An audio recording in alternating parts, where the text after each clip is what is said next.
Hello friends, मैं हूं हर्ष और आप देख रहे हैं मेरा चैनल हर्ष इंटरव्यू। तो दोस्तों, आज की इस वीडियो में मैं आपको बताऊंगा कि ऑटोमेटिक जो मशीन होती है उसको आप किस तरीके से, अगर घर में टंकी नहीं है तो कैसे आप यूज़ कर पाएंगे उसे। उसमें ऐसे कौन कौन से बटन्स होते हैं जो आपको काम में लेने हैं, और उसे कैसे आप सेमी ऑटोमेटिक की तरह यूज़ कर सकते हैं और अपना टाइम जो है वो बचा सकते हैं। इससे पहले मैंने एक वीडियो बनाया था एलजी के टॉप लोड के ऊपर, और उसमें मैंने दिखाया था प्रैक्टिकली कि आप कैसे बाल्टी से पानी डालकर जो है वॉश कर सकते हैं ऑटोमेटिक मशीन में। तो मेरे बहुत सारे सब्सक्राइबर ने मुझे वहाँ पे कमेंट्स किया और उस वीडियो को बहुत अच्छा रिस्पांस किया आप लोगों ने। बहुत बहुत शुक्रिया आप लोगों का।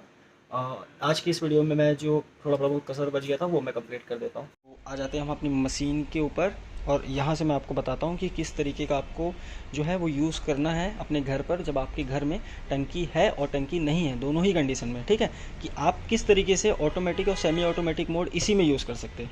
तो जैसे कि आप देख पा रहे होंगे यहाँ पे, देखिए इस तरफ जो है ना, ये प्रोग्राम्स जहाँ पे लिखे हुए हैं हर मशीन में अलग अलग टाइप से आता है, ये ऑटोमेटिक मोड्स होते हैं। ठीक है, और यहाँ पे जो देखिए स्पिन लिखा हुआ है, रेंस है, वॉश है, डीले है, वाटर लेवल है, ये आप सेमी ऑटोमेटिक मोड है, इसको सिंगल सिंगल आप यूज़ कर सकते हैं। ठीक है, तो इसी के बारे में बताऊंगा कि कैसे आप यूज़ कर पाएंगे।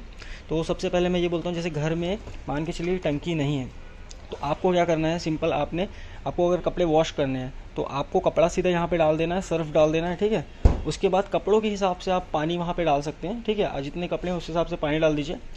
पावर ऑन किया आपने, वॉश पे क्लिक किया, टाइम सेलेक्ट कर सकते हैं 9 मिनट, 12 मिनट, 15 मिनट, 18 मिनट, कपड़ों के हिसाब से। ठीक है, वैसे ही मान के चलिए जैसे आपको रिंस करना है, तो रिंस करने के लिए आपको फिर से पावर ऑन ऑफ करना पड़ेगा। उसके बाद spin 3 minute, 5 minute, 7 minute, 9 minute, कपड़ों के हिसाब से आप ये कर सकते हैं। ठीक है, और जैसे मान के चलिए ठीक उसी तरीके से यहाँ पे देखिए रिंस का आता है। तो एक चीज़ को ध्यान देना आप कि रिंस नहीं होगा, अगर आपके घर में टंकी नहीं है तो रिंस नहीं होगा। क्योंकि देखिए क्या होता है, जब मशीन कपड़े को धो रही होती है ऑटोमेटिक मोड में, मशीन जो है वो वॉश कर लेगी। वॉश करने के बाद जो सेंसर है वो सेंस करेगा कि कपड़ों में डिटर्जेंट की मात्रा कितनी है, तो थोड़ी थोड़ी देर में यहाँ से पानी लेकर छिड़कता रहेगा कपड़ों में, तब तक छिड़केगा जब तक आपके कपड़ों से जो सर्फ है वो हट नहीं जाता। उसके बाद जो मशीन है वो स्पिन करती है। लेकिन रिंस नहीं होगा, मुश्किल होगा, आपको निकाल के ही करना पड़ेगा रिंस। और आपको वही चीज़ अगर पावर ऑफ ऑन ऑफ करके अगर ऑटोमेटिक मशीन में टंकी अगर है तो वहाँ पे आप रिंस कर सकते हैं। ठीक है, तो ये सारी चीज़ें हैं, आप समझ लीजिए इन चीज़ों को। कुछ नहीं करना है, सिंपली वॉश प्रोग्राम से अलग अलग मशीन में जो अलग अलग नाम से होते हैं और अलग अलग बटन्स ऑप्शंस होते हैं। ठीक है, जैसे ये वाली लॉयड की मशीन है तो इसके कुछ इस तरीके से, ये वर्लपूल की मशीन आ जाएगी तो इसमें P1 से लेकर P8 तक के प्रोग्राम्स होते हैं। ठीक है, किसी का पैनल ऊपर होता है वर्लपूल में तो उसमें देखिए P12 तक के प्रोग्राम्स होते हैं, लेकिन सब में वॉश, रिंस, ड्राई ये अलग से आप कर सकते हैं, तो कहीं वहाँ पे कोई दिक्कत नहीं होने वाली।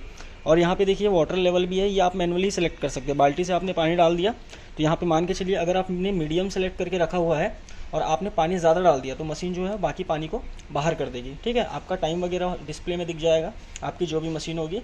यहाँ पे साइकिल्स वगैरह सारे हैं। सिर्फ आपको एक चीज़ ध्यान देना है कि अगर आप बाल्टी से पानी डाल रहे हैं तो कपड़े जो है वो खंगलाएंगे नहीं। ठीक है, बाकी आप डाल सकते हैं, आपको बार बार पावर ऑन ऑफ करना पड़ेगा अगर आप वॉश कर रहे हैं या स्पिन कर रहे हैं। दोनों को अलग अलग यूज़ करने के लिए आपको 2 बार पावर ऑन ऑफ करना पड़ेगा, मशीन को बंद चालू करना पड़ेगा। ठीक है, बाकी कुछ और अगर आपके क्वेरीज़ वगैरह होंगे तो आप मुझे नीचे कमेंट्स में बता दीजिएगा, मैं आपको रिप्लाई दे दूँगा। Thank you for watching.